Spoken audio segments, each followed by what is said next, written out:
In Colombia, social and union movements marched in support of President Gustavo Petro amid congressional roadblocks to the executive structural reforms. In Kakhovka, authorities warn of an environmental catastrophe after an Ukrainian sabotage action against the hydroelectric power plant.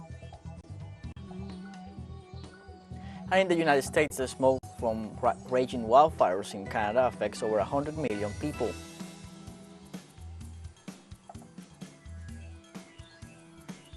Hello, welcome to From the South. I'm Luis Alberto Matos from the teleSUR studios in Havana, Cuba. We begin with the news. In Colombia, several sectors as well as social and trade union movements took to the streets in the capital in support of the government led by Gustavo Petro and Francia Marquez. The march started at 9 a.m. local time from the National Park to the Square of Bolivar and will continue into the evening hours to demand the approval of the labor, pension and health reforms. In the meantime, the president, Gustavo Petro, reiterated on his Twitter account that he will go along with the protesters. The head of state invited those who voted for change and those who want justice in Colombia to march in all the municipalities, not only for reforms, but also for a great national march against impunity. And during the march against the destabilizing plans of the opposition, the president of Colombia, Gustavo Petro, assured that people have the opportunity to change the history of Colombia. For the first time in the history of Colombia, after April 9th, after April 19th, today you have an opportunity in history to change the history of Colombia. We are going to change it. The change is the decision. The change is the decision. Also, the president of Colombia, Gustavo Petro, pointed out that it is time to march with dignity, joy and culture.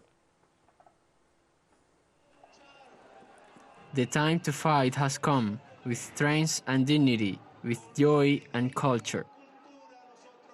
We are not going to fight with weapons. Today the weapons are at the service of the people. Today they are not against the people. But you should not leave us alone. Come with us, fight. The time has come to get together. If we have a fight with a neighbor, let's calm it down. But let's get together because the People's March has a destination. It has a concrete objective. Here the corrupt are living. The Colombian Vice President Francia Marquez assured that the people are in the streets of Colombia in defense of the reforms and the government of Gustavo Petro. We are in the streets defending the reforms that will bring back the dignity of the Colombian people. Yes, we can. Let's move forward. Thank you, Colombia, for accompanying the government of change. Thank you for the firmness. Thank you for the dedication, for the commitment. Here we are with the dignity that has always characterized us, defending the rights of our people, of the country, of the most excluded and marginalized. Let's go together to continue building a different country, a country where dignity, equality, and peace matter, a country where we all have rights. Let's go together for change. Let's go, Colombia. Negotiators of the National Liberation Army, the ELN, want civil society be part of the monitoring mechanism of the ceasefire being negotiated with Colombian government in Havana. On a tweet, the National Liberation Army said that the people suffering from the war should be part of the monitoring mechanism. The ceasefire is one of the 3 items on the agenda of this third round of talks, along with humanitarian relief and the participation of civil society in the process. The parties are strictly adhering to their commitment to confidentiality during the negotiations. This third phase took place in Havana, following those held in Venezuela back in November and in Mexico in March. In Brazil, indigenous communities traveled to Brasilia, the federal district, to reject initiatives at Parliament and at the Supreme Court against their ancestral land rights. The mobilizations began on Tuesday and continue on Wednesday, when the plenary of the Federal Supreme Court is to resume the trial on the so-called temporary framework, which recognizes as indigenous lands only those that indigenous peoples occupied by October 5, 1988, when the current constitution was enacted. A bill on this matter is going through Parliament and is pending debate in the Senate. The articulation of the indigenous peoples of Brazil denounced that this measure is promoted by powerful groups of the agricultural sector, supported by ultra-right sectors, which intend to expand their production activities into the Amazon, where most of the land at stake is.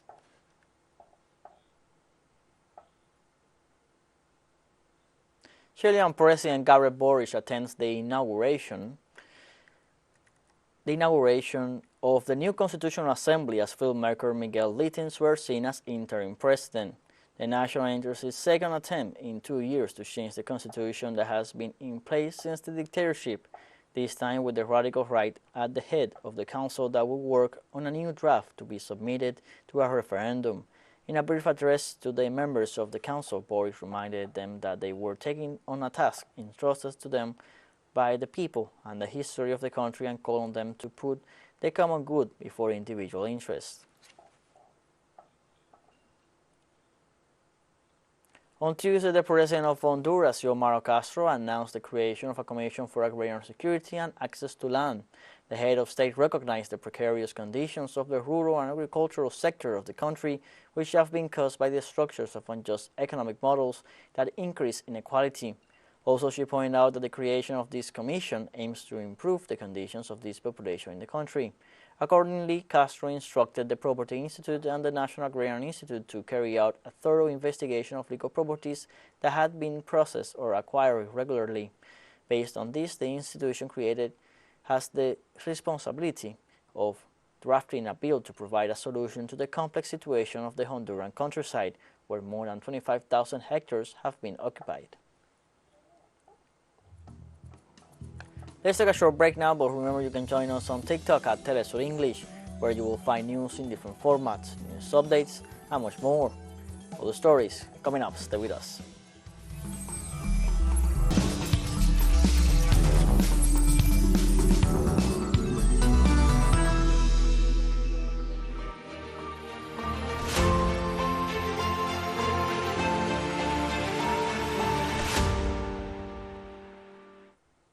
Welcome back from the south.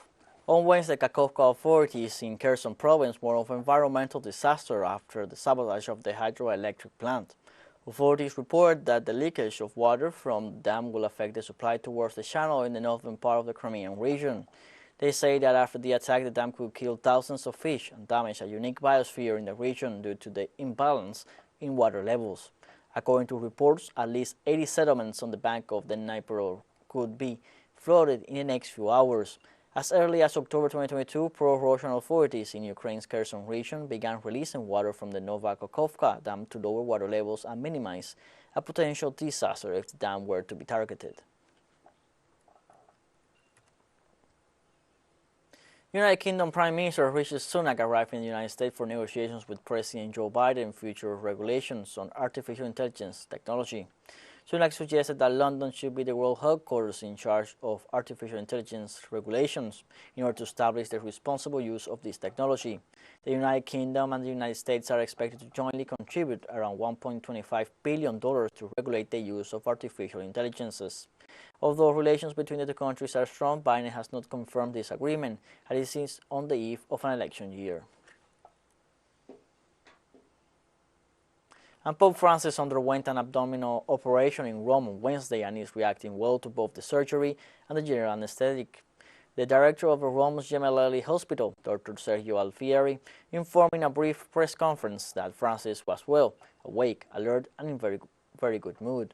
Alfieri also told journalists that from a medical point of view, there will be nothing preventing the Pope from continuing with his planned travels to Portugal and Mongolia in August. The surgeon confirmed that the condition addressed in Wednesday's surgery, as well as the prior operation of July 2021, were both benign and have been resolved, and underlined that the Pope does not have other illnesses. The head of the Catholic Church had been experiencing pain for several months due to an incisional hernia and decided on June 6 to undergo surgery to correct it. And on Wednesday, football star Lionel Messi announced he will join Inter Miami Football Club in MLS for the next season, putting to rest speculations of his return to Barcelona. In an interview given to Catalan papers Sport and Mundo Deportivo in France, the Argentinian forward said his preferred choice was in fact a return to his former club, but he did not want to go through the same disappointment of 2 years ago when he believed he was going to be able to stay until at the last minute he was told otherwise. In the end, Messi can even be said to have done Barcelona a favor, as the club can move on from this distraction and focus on preparing a squad to defend the La Liga Santander title. Their summer will no longer be about desperately trying to juggle the numbers, negotiate wage cuts, and sell players in order to sign one man.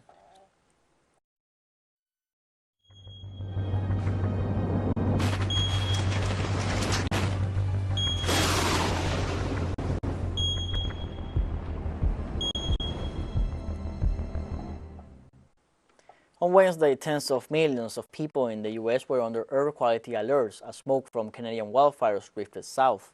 States across the East, including New York, Massachusetts, and Connecticut, issued air quality alerts, with officials recommending people to limit outdoor activities. Smoke from wildfires in Canada has been moving south into the U.S. since May. According to the U.S. Environmental Protection Agency, hazy skies, reduced visibility, and the smell of burning wood are likely, with smoke lingering for a few days in northern states. Additionally, authorities asserted that air conditions are expected to deteriorate throughout Wednesday afternoon and evening. On Wednesday, one of the world's most active volcanoes erupted again, with lava spewing from Kilauea in Hawaii. Scientists at the United States Geological Survey say they began detecting activity early on Wednesday morning, all well within the confines of Hawaii's Volcanoes National Park and away from population centers. U.S. authorities said high levels of volcanic gas are the primary hazard of concern, as this hazard can have far-reaching effects downwind. The eruption comes months after Kilauea's bigger neighbor Mauna Loa treated volcano watchers to a spectacular display. Mauna Loa, the world's biggest volcano, put on a wake show at the end of last year as it erupted for the first time in 4 decades. Kilauea is one of 6 active volcanoes on the Hawaiian island. It erupted almost continuously between 1983 and 2019.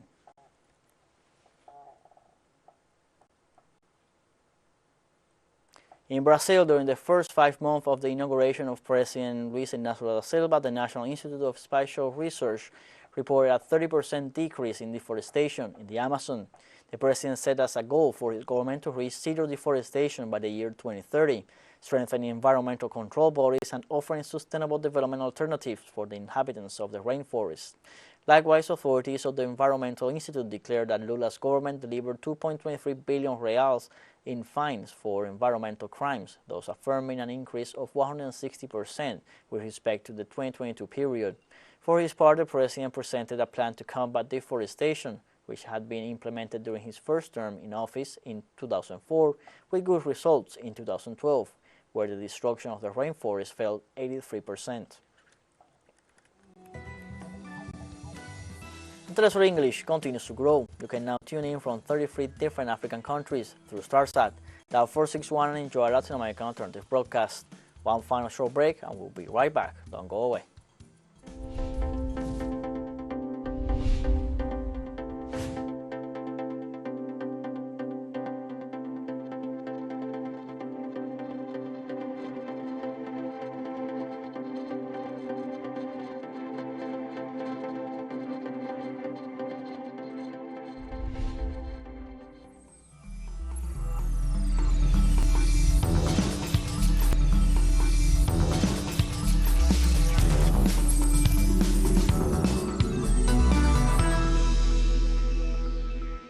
Welcome back to From the South. Uganda's President Yoweri Museveni defied on Wednesday the international calls to resign an anti-gay law which includes a potential death penalty for aggravated homosexuality. In a statement after a meeting with members of his National Resistance Movement party, Museveni said the bill was signed and no one would change it. Ugandan activists have called on international donors to impose sanctions against the East African country's leaders over the law, which is considered one of the harshest in the world against homosexuality.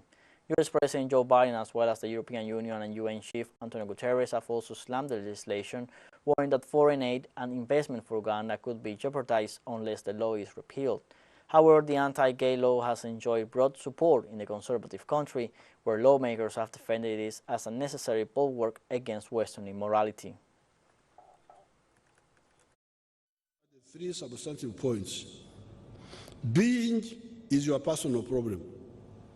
Merely being a homosexual, that you find you are disoriented, you don't like the ones you should like, you like the ones you shouldn't like. Being is your personal problem. Promoting is criminal and qualifies you for prison. Raping qualifies you for a possible death sentence. Additionally, in Uganda, sex is confidential, even heterosexual sex. Therefore, if a homosexual keeps his being to himself or confidentially seeks assistance from the doctors or priests, it will not offend this law. On Wednesday, Kenya will convert a vast coastal forest where the bodies of more than 250 people linked to a doomsday cult have been exhumed into a national memorial site. Cult leader Paul Nathan Mackenzie is facing several charges in the grisly case, accused of driving his followers to death by preaching that starvation was the only path to God. Interior Minister Kithure Kindiki stated that the forests where grave crimes have been committed will not remain as it was, and that the government will convert it into a national memorial, a place of remembrance so that Kenyans and the world do not forget what happened there. Kindiki pointed out the cult's activities extended beyond Kakhovka forest and that comprehensive methodical and scientific investigations had extended to a ranch in the area stretching over more than 14,980 hectares. On Tuesday, the Senegalese government announced that it was temporarily closing its consulates general abroad following attacks on a number of them against a backdrop of high tensions at home. According to the statement by the Ministry of Foreign Affairs, the measure comes after a series of attacks recently perpetrated against Senegal's diplomatic and consular missions abroad, notably in France, Italy, and the United States. This closure deprives hundreds of thousands of Senegalese abroad of consular services such as assistance and passport issuance. Between June 1st and the 3rd, Senegal experienced its worst unrest in years after opposition politician Ousmane Sonko was sentenced to 2 years imprisonment in a vice scandal. The condemnation sparked clashes that left at least 16 people dead and caused considerable damage, leading to demonstrations abroad. The Lebanese parliament will hold its 12th session on Wednesday, June 14th, to elect the new president of the republic. The session comes amid internal efforts not to waste any more time and to resort to dialogue to put an end to the power void. From Beirut, Leslie Alonso with the details. After almost 5 months on hold, Lebanon's parliament would try to elect the 14th president of the post-independence republic. The race to occupy the Beheaded Palace will be between the Lebanese forces candidates, the Qadai Party, the Money Changers, and the Free Patriotic Movement, teleSUR, and the nomination of Suleiman Franjit, backed by the Amal movement and Hezbollah, together with a group of Sunni and independent deputies. The nomination of former finance minister Assour was confirmed after the withdrawal of Michel Mouawad, who never managed to surpass 44 votes in 11 previous sessions. According to experts, the fact of presenting Assour's candidacy wasn't cutting off Franjit's path on the Christian stage and going far in the confrontation against Hezbollah, the Amal, and the Marana movement and their allies. Today, neither the Shiite duo Hezbollah and Amal can impose their candidates, nor can the opposition forces. That is why a consensus is being called, and that's why the Iranian foreign minister called on the Lebanese to come to an agreement during his visit to Lebanon. With less than a week to go before election day, the Progressive Socialist Party with its 8 deputies has not yet decided its position. More than 30 remain hesitant in the matter of the mediations and efforts made in maritime patriarchate. For many Lebanese, the new session of parliament will be no different from its previous ones when it was impossible to secure the necessary quorum. Said by its own deputies, Hezbollah considers that presenting Assour's candidacy is an escalation of the internal confrontation, and that Assour is nothing but a new Michael Mouawad with a different name.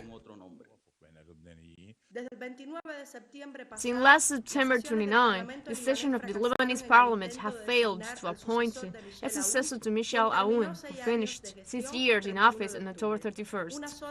A single legislative session on January 19, 2023, repeated the same script of the previous 10, to prolong for more than 7 months the vacancy of the first presidency of the Lebanese Republic. Desde Beirut, Leslie Alonso y Yodeni Massó, teleSUR. We have come to the end of this news brief. Remember, you can find these and many other stories on our website at telesurenglish.net. Also join us on social media, Facebook, Twitter, Instagram, Telegram, and TikTok. For teleSUR English, I'm Luis Alberto Matos. Thank you for watching.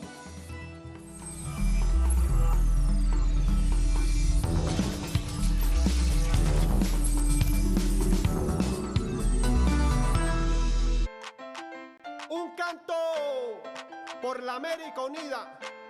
Mira.